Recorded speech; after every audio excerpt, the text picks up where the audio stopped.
እግዚአብሔር ድሮም ንጹህ ነው፣ ዘንድሮም ንጹህ ነው። ድሮም ቅዱስ ነው፣ ዘንድሮም ቅዱስ ነው። ህጉ ምንድነው የጠቀመን? ስታንዳርድ አሳየን። ህጉ ሊያበቃኝ አልቻለም እንጂ ስታንዳርድ እኮ አሳየኝ። እንደዚህ አይነት ካልሆንክ አትመጣም ብሎ አልኩኝ ቆሜ። ይሄ ነው ስታንዳርዱ። ኳሊፋይ ለማድረግ ስታገል እድሜ ያልቃል። አላረገው። ኢየሱስ መጣና ኳሊፋይድ ነህ አለኝ። ሆኜ አይደለም ሆኖ ነው። ሆኖ የኔ ይቆጠርልህ አለኝ። እንዴት ነው? እመነኝ። ሮጦ የገባ የመሰለው ሰው ካለ እዚህ ቤት ተሳስታችኋል። እግዚአብሔር በልጁ ደም በኩል ያመጣል። በፍጹም አንችልም። ለምንድን ነው ህጉን መፈጸም አንችለው? ስጋ ኃይለኛ ነው። ስጋ ማለት ይሄ አይደለም፣ ፍሌሽ አይደለም እያልኩ ያለው ዲዛይር። ጌታ ኢየሱስ ክርስቶስ ሞትን ቀምሷል። ይሄንን ህይወት ለመበጥበጥ፣ ይሄንን ህይወት ለማስቆም ሞት መጥቶ ያውቃል። ጌታችን ኢየሱስ ክርስቶስ ያልሞተ አይደለም፣ ከሞት የተነሳ ነው። የማይጠፋው የህይወት ኃይል የተባለው ሞትን ድል አድርጎ ስለተነሳ ነው። ሞት ቼክ አድርጎታል። እንደቀደሙት ካህናት ሁሉ ሞት ቼክ አድርጎታል ኢየሱስን። ሌሎቹ ሊቀ ካህናቶች በሙሉ በአመት አንዴ ዮም ኪፖር ላይ ሁልጊዜ የእንስሳ ደም ይዘው ይገባሉ። በየአመቱ ያደርጉታል። ሞት መቶ ቼክ ሲያደርጋቸው ግን ሞትን መሻገር አይችሉም። ሞት ይመጣል፣ ይሞታሉ፣ ይቀራሉ። ከሞት የተነሳ ሊቀ ካህን የለም ከኢየሱስ በፊት። ሁሉም ሞት ቼክ አድርጓቸው ቴስት ተደርገው ከሞት በታች ናቸው። መከላከል አይችሉም ሞትን። ስለ ጌታ ስለ ኢየሱስ ክርስቶስ ሲናገር በማይጠፋ ህይወት ኃይል ይሏል። ሞት ቼክ አድርጎታል ኢየሱስን። ቼክ ያልተደረገ አይደለም። ኢየሱስ ስላልሞተ አይደለም ለዘላለም ካህን የተባለው። ሞት ቼክ አድርጎት ከነሱ ጋር ተነጻጽሮ ሞት ሊይዘው፣ ሞት ሊያበላሸው፣ ሞት ሊያስቆመው፣ ሞት ሊያስቀረው ያልቻለ የህይወት ኃይል አለው ኢየሱስ። በጣም ብርቱ ናቸው በእውነት የብሉይ ኪዳን ካህናት። በአመት አንዴ ሲገቡ ሳይቀሰፉ መውጣታቸው ራሱ የሚገርም ነው። አስደናቂ ናቸው። ኢየሱስ አጠገብ ግን መቆም አይቻልም። ከኢየሱስ ጋር ግን ለንጽጽር መቅረብ አይቻልም። ኢየሱስ ንጹህና ጻድቅ ብቻ አይደለም፣ የንጽህናው መጠን የማይሞት የህይወት ኃይል ሁሉ ተሸክሞበታል።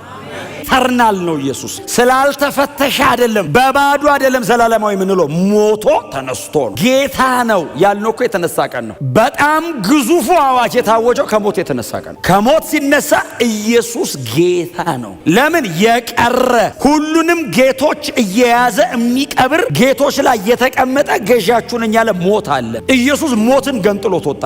ጌታ ነህ አለ። አያችሁ፣ ኢየሱስ ጌትነቱ የተረጋገጠው አደባባይ ላይ ጌታችሁ ነኝ ብሎ አይደለም። ሞትን ድል አረገው። ሞትን እግሩ ስር አስቀመጠው። መክፈቻ ቁልፉን ተቀበለው። ብቅ ሲል አንተ ጌታ ነህ። ሞት ኢየሱስን ጌታ ይለዋል። ማንንም ጌታ አይልም ሞት። በዘላለም ህይወት ኃይል ኢየሱስ ለዘላለም ካህናችን። የብሉይ ኪዳን ካህናት እናንተ በጣም ጊዜ ስታገኙ እንድታነቡት ልስጣችሁ አንዳንድ የመጽሐፍ ቅዱስ ክፍል። ለምሳሌ ዘሌዋውያን ምዕራፍ 21ን ምዕራፍ 8ን ሙሉን እንድታነቡት። ሰዎቹ አፖይንት ሲደረጉ እግዚአብሔር ሲለያቸው ብሉይ ኪዳን ቢሆን እኮ በጣም ብዙዎቻችን አንገባ። ካህን አመራረጥ እንደዚህ ያለበት ካህን እንዳይሆን አይደለም ያለው እግዚአብሔር፣ ወደ እኔ እንዳይመጣል ባይዘዌ ከሌላ ወገን ከይሁዳ ከምናምን እንዳይመጣ ከሌዊ ወገን ሆኖ እንደዚህ አይነት ሰው እንዳይመጣ አጠገብ ያለ አሕዛብ እንዳይመስልህ። ከአይሁዳውያን መካከል ከሌዋውያን እንኳን የማይወክለው አለ፣ የማይጠቀልለው አለ። ብሉይ ኪዳን ኢየሱስ መጥቶ ነው ህጉንም ስርዓቱንም የቀየረው። ማንም በክርስቶስ ካመነ ይምጣ አለ እግዚአብሔር። አዲስ ኪዳን ላይ ሰውነቱ ላይ ጉዳት ያለበት ብቻ እኮ አይደለም የሚለው። አንዳንድ የሚጠቅሳቸው የህመም አይነቶች አሉ። እንደዚህ አይነት ህመም የታመመ እንዳይመጣ ይላል። እንዴ ኦብቪየስሊ ሊያመን ይችላል። እንዳመጣ ይላል እንደሱ ከታመምክ። ብሉይ ኪዳን እኮ አይወክለንም፣ አያስገባንም፣ አያቀርበንም። ኢየሱስ መጣ። አሞኛል ስትለው ፈውሶ ያስገባ። የእግዚአብሔር ጽድቅ ጎሎ እንዳይመስልህ ኢየሱስ ብቃቱ ሆኖ ነው። የብሉይ ኪዳንና የአዲስ ኪዳን የሚባል እግዚአብሔር የለም። አቀራረብ ነው የቀየረው። እግዚአብሔር ድሮም ንጹህ ነው፣ ዘንድሮም ንጹህ ነው። ድሮም ቅዱስ ነው፣ ዘንድሮም ቅዱስ ነው። ህጉ ምንድነው የጠቀመን? ስታንዳርድ አሳየን። ህጉ ሊያበቃኝ አልቻለም እንጂ ስታንዳርድ እኮ አሳየኝ። እንደዚህ አይነት ካልሆንክ አትመጣም ብሎ አልኩኝ ቆሜ። ይሄ ነው ስታንዳርዱ። ኳሊፋይ ለማድረግ ስታገል እድሜ ያልቃል። አላረገው። ኢየሱስ መጣና ኳሊፋይድ ነህ አለኝ።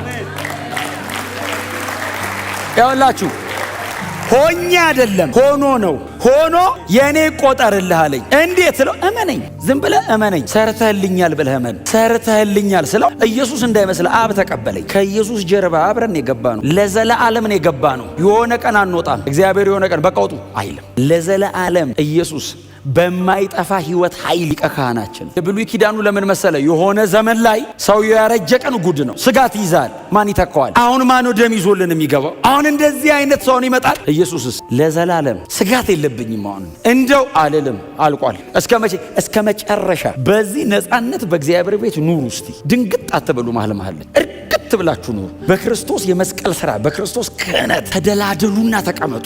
ሰው ብሉይ ኪዳን በነበረው እንኳን ተደላድሎ ተቀምጧል። ደካማ ነው አሉና ቀጥሎስ የማይጠቅም እንዴ ምን እያል እኔ አይደለሁም አለ። አዎ እግዚአብሔር የተሻለ አምጥቶ ብርቱ አመጣና ደካማ አስባለው። የቀድሞ ትእዛዝ ደካማና የማይጠቅም ደካማና የማይጠቅም አይደለም። ደካማና የማይጠቅም የተባለው ለምንድን ነው? እኔን በእግዚአብሔር ፊት ማብቃት ስላልቻለ ነው። ሕጉ ደካማ አይደለም። ባለፈው ተናግሬያለሁ። ሕጉ ንጹህ ነው። ትእዛዙ ቅዱስ ነው። በጣም ጻድቅ ነው። ሕግ ከእግዚአብሔር ባህሪ የተቀዳ ነው። ባይዘዌ እግዚአብሔር እኛን አይቶ አይደለም ሕግ ድራይቭ ያደረገው። ሕግን ከራሱ ነው የወሰደው። እንዲህ አታርግ አታርግ አታርግ አታርግ ሲል የእግዚአብሔር ስታንዳርድ ነው። ያ ትመጥኗል አትመጥነውም ሌላ ነገር ነው። እግዚአብሔር ግን ሰው እኔ ጋር የሚመጣ ከሆነ በዚህ መንገድ ነው የሚመጣው አለ። እንደዚህ አይነት ብቻ ነው የሚመጣው። ለዛ እኮ ነው ዳዊት ሲዘምር ምንድን ያለው? ወደ እግዚአብሔር ተራራ ማን ይወጣል? ማንም ነው መልሱ። ለምን? ያንን የሚያሟላ ስለሌለ። ሕጉን ወይንም የቀደመውን ትእዛዝ ደካማና የማይጠቅም ነው የተባለው እግዚአብሔር የሰጠበትን ዓላማ መፈጸም ስላልቻለ። እግዚአብሔር ሕጉን የሰጠው ራሱን ለማስደሰት አይደለም፣ እኔን ገንዘቡ ለማድረግ ነው። ባህሪውን እኮ እግዚአብሔር ባይናገርም ለዘላለም ባህሪው እኮ ገንዘቡ ነው። ራሱን የገለጠው ለምንድን ነው? እግዚአብሔር እኔን ወደ ራሱ እኮ ለማቅረብ ነው። ሕጉ የተሰጠበት ዓላማ ሰዎችን ወደ እግዚአብሔር ለማምጣት ነው። አልቻለም። ስለዚህ መጣና እንደዚህ አለ፣ የማይጠቅም ነው። ቀጥሎ ደካማ ነው። አንተን ካላዳነልኝ እኔማ ለዘላለም እኖራለሁ በዚህ ባህሪ። አንተን እኔ ጋር ካላመጣ ግን ደካማ ነው። አየህ፣ ለዛ ነው ሮሜ 8 ላይ ምዕራፍ 8 ቁጥር 3 አካባቢ ላይ ከሥጋ ጉልበት የተነሳ ሕግ ሊፈጽመው አልቻለም ይልና እግዚአብሔር የገዛ ልጁን በሥጋ ለባሽ ወይንም በሰው ምሳሌ ልኮ ሕጉ የሚጠይቀውን ፈጸመው ይላል። አሁን እግዚአብሔር ሕግ ገልብጦ አይደለም። ከሥጋ ድካም የተነሳ ሕጉ ማድረግ ስላልቻለ እግዚአብሔር በኃጢአተኛ ሰው ምሳሌ ልጁን ላከና ሕጉ የሚጠይቀውን በክርስቶስ አረገው። አይ አርገ አርገ አርገ አርገ አርገ አንድ ካላረክ በዜሮ ነው የሚባዛው። 9 ተጠንቅቀ አርገ 10ኛው ላይ ብትስት ምንም አላረክም ነው የሚል እግዚአብሔር መጥቶ። ስለዚህ አትችልም። ሮጦ የገባ የመሰለው ሰው ካለ እዚህ ቤት ተሳስታችኋል። እግዚአብሔር በልጁ ደም በኩል ያመጣል። በፍጹም አንችልም። ለምንድን ነው ሕጉን መፈጸም አንችለው? ሥጋ ኃይለኛ ነው። ሥጋ ማለት ይሄ አይደለም፣ ፍሌሽ አይደለም እያልኩ ያሉት ዲዛይር። ይሄ ሥጋ ማለት በሰውነት ውስጥ ያለ ዓለማዊ መሻት፣ እሱን ሰው ማሸነፍም መካድም አይችልም። ስለዚህ ሕጉ መጥቶ ታገለኝ አልቻለኝም። እንዳታረግ ይለኛል፣ አረጋለሁ። ታው ትሞታለህ ይለኛል፣ አልችልም። ማኔ ካረክ ትሞታለህ ሲለኝ ስለማልችል አርጌ ሞታለሁ። ይኸውልህ ኃጢአተኝነቴን እየገለጠ ሞት እየፈረደብኝ ነው የኖረው ሕግ። ስለዚህ እግዚአብሔር መጣና ደካማና የማይጠቅም አለ። ታዲያ ምን መፍትሄ ላበጅ ሲል በኃጢአተኛ ምሳሌ ልጁን ላከው። ሕጉ የሚጠይቀውን በሙሉ ኢየሱስ አረገ። ለዛውም በሕጉ ልክ ብቻ አይደለም፣ እንደማይደገም አድርጎት ኢየሱስ ሰራ። የኢየሱስ የቅድስና መጠን አባቱ በሰማይ የኖረበት አይነት ነው። ኢየሱስ መሬት ላይ የኖረበት ንጽህና አብ በሰማይ በመላእክቱ መካከል የሚኖርበት ንጽህና ነው። ኃጢአት አልባ ነው ኢየሱስ፣ ስህተት አልባ ነው። እና ሕጉን ከመንገድ አወጣ፣ ፍጽም አረገውና ከመንገድ አወጣ። እስቲ አሜን በሉ። ሌባ የሚል ሕግ አይደለም ያለው፣ አለመስረቅ ተቻለ። ኢየሱስ በዘላለም ሕይወት ኃይል ካህናችን ሆኗል። ድል ያደረገው ኢየሱስ ነው። ሕጉስ አይችልም። ለምንድን ነው እግዚአብሔር ሕጉን የሻረብን? የማይጠቅምና ደካማ ስለሆነ ሕጉ ምን ማድረግ አይችልም፣ ፍጹም ማድረግ አይችልም። ቀጥሎስ ወደ እግዚአብሔር ማቅረብ አይችልም። የካራክተር ሞዲፊኬሽን ነው የሚሰጥ ሕግ። አውትዋርድ ነው፣ ደጅን ነው፣ ሪቹዋል ነው። ሕጉ ውስጥን አይቀይረውም። ስለዚህ ወደ እግዚአብሔር መቅረብ አትችልም። ዘሌዋውያን 21ን ብታነቡ ይኸውላችሁ ለሊቀ ካህኑ የተሰጠው ስርዓት በሙሉ የውስጥ አይደለም የውጭ ነው። አለባበስ፣ የሚቀባው፣ የሚደፋበት፣ ሲራመድ አረማመዱ፣ ዙሪያው የሚከባው ነገር በሙሉ አውትዋርድ ነው። ባይዘው የውስጥ የለውም። ለዛ ነው አሮንን የሚያክል ሊቀ ካህን። እንግዲህ አሮን የካህናት ስታንዳርድ ነው። ዕብራውያንም ላይ የመጨረሻ ሊቀ ካህኑ የብሉይ ኪዳን ሊቀ ካህን እኮ አሮን ነው። አሮንን የሚያክል ታላቅ ሊቀ ካህን ደጁን ብቻ እንደሆነ የምታውቀው የወርቅ ጥጃ ሰርቶ ቁጭ አድርጎ አስመለከ። ውስጡ ምንም እንደሌለ የምታውቀው እግዚአብሔር ጠፍቶ እንዳይመስለ ሙሴ ሲጠፋ ሙሴ ሄደ እንደሆነ 40 ቀን 40 ሌሊት ነው ጠፋ። ከዛ አሮን መጡና እንዲህ ያሉት በፊታችን መሄድ አምላክ ስራ አለ። እግዚአብሔር እኮ አይታይም እንጂ ይሄዳል። እግዚአብሔር አይታይም፣ ካዩት ይሞታሉ። እምናየው እንደ ግብፃውያን እምናየው ይሆን እንዲህ እየት የምናደርገው አንጀታችን እንዲርስ እንደሱ ነው የፈለጋችሁት አንቷ አለ። ምን ጉትቻቸውን የሚል ቃል አለ። ይድሮ አንተ ጆሮ ጌጥ ነው። አሁን እኮ አማርኛው ይድሮ ቋንቋ ነው። ጉትቻ ይላል። ጉትቻቸው ከግብፅ ይሄ እንትኖቻቸው የሰጧቸውን በሙሉ ይዘው ሲመጡ ጠፈጠፈና ይላል አይደል? ጥጃ ነው የሚለው አይደል? ጥጃ ነው የሚለው ቃሉ ጥጃ አይደለም እንዴ? እንዳልሳሳት ጥጃ ሰርቶ ከዛስ አሮን ነው የሚለው ቃሉ ቆሞ በፊት የሚሄድ አምላክ ይህ ነው አለ ይላል። የእግዚአብሔር ሊቀ ካህን፣ እግዚአብሔር የመረጠው ሊቀ ካህን ዘሌዋውያንን ሙሴ ተቀብሎ፣ የሙሴ አይደለም ዘሌዋውያን የአሮን የሊቀ ካህኑና የካህናቱ ፋሚሊ ነው። ዘሌዋውያን ብድግ አድርጎ ቀዓታውያን፣ ሜራራውያን ደግሞ እነዛ ምንድናቸው? ሶስተኞች ጌርሳውያን ለነሱ አከፋፍሎ የእናንተ ነው ብሎ ሌቪቲክስን የሚያክል እንግዲህ ኢየሱስ የሚመጣበትን አንድ አገልግሎት ማለት እሱን አሸክሞት ሰውየው ውስጡ እንደሌለ የምታየው በፊት የሚሄድ አምላክ ከግብፅ ያወጣ አምላክ ይሄ ነው አለ። ግብፅ ያወጣ አምላክ ይሄ ነው ብሎ ወደ ጣዖቱ ህዝቡስ ሰገዱ። ከዛስ በሉም ጠጡም ይላል። በሉ ጠጡ ይላል። ሲጠግቡ ዘፈኑ ይላል። ከግብፅ ያወጣን አምላካችን እግዚአብሔር ብለው በዘመሩበት አንደበታቸው ዘፈኑ። ከዛ ሙሴ ተራራ ላይ አይደለም ጩኸት ሰማ። ሙሴ አለው እግዚአብሔር አቤት ህዝቡ ይዶን ውረዳል። ሁለቱን የጽላቶች ይዞ እግዚአብሔር የጻፈበት ኢያሱ መሃል ላይ ነው፣ ወገብ ላይ ነው ያለው። ኢያሱ ወገብ ላይ ሆኖ ሙሴ እንደዚህ ያለው ይህ የምን ድምፅ ነው? የድል ይመስላል አለ ኢያሱ። ግን አይደለም ቃሉ ነው የሚለው ይሄ ድል ነገር ሳይሆን አይቀርም ሲል ሙሴ እንደዚህ ያለ የዘፈን ድምፅ ነው አለው። ዲዘርን አደረገው። ለምን? እዛ ክብር ውስጥ ነው ያለው ሰውየው። 40 ቀን 40 ሌሊት ፊቱ ላይ ነው ያለው። ታውቃለህ? እግዚአብሔር ፊት ላይ ነው ያለው። ሲወርድ ፊቱ አበራ የተባለበት እኮ ነው። ዘፈን ነው አለ እና ከዛ ውስጥ ነው የወጣው። ታውቃለህ? ዘፍጥረት ምዕራፍ 1ን ያየ ሰውዬ ዘፈንና መዝሙር አይለይም እንዴ? ሰውየው ደግሞ ነብይም ሙሴ ነብይ እኮ ነው። ሁናቸው ሁሉን ሰው አዲስ ኪዳን ከውስጥ ወደ ውጭ ነው በሉት። ብሉይ ኪዳን ደጅ ነው። ለምንድን ነው እኛ እንደዚህ ስክር ምንለው? ደጅ አይደለም ያለው ውስጥ ነው ያለው። ኒው ቴስታመንት እኮ ይሄ ነው። አዲስ ኪዳን እኮ ይሄ ነው፣ ውስጥ ነው። አየህ፣ መነካት አለባበስ ላይ አይደለም ያለው፣ መነካት ልብ ውስጥ ነው ያለው። ብሉይ ኪዳን አለባበስ ነው ባይዘው። አሮን እንደተባለው ሳይለብስ ቢመጣ ይሞታል። የሽቶ ቅመሟን እግዚአብሔር ነው የተናገረው። በዚህ እንትኑን እንትን አድርገው ያለው ሽታ ቢያዛንፍ ይሞታል። ጠብ ነው የሚለው፣ አይወጣትም። በገመድ ነው የሚወጡት።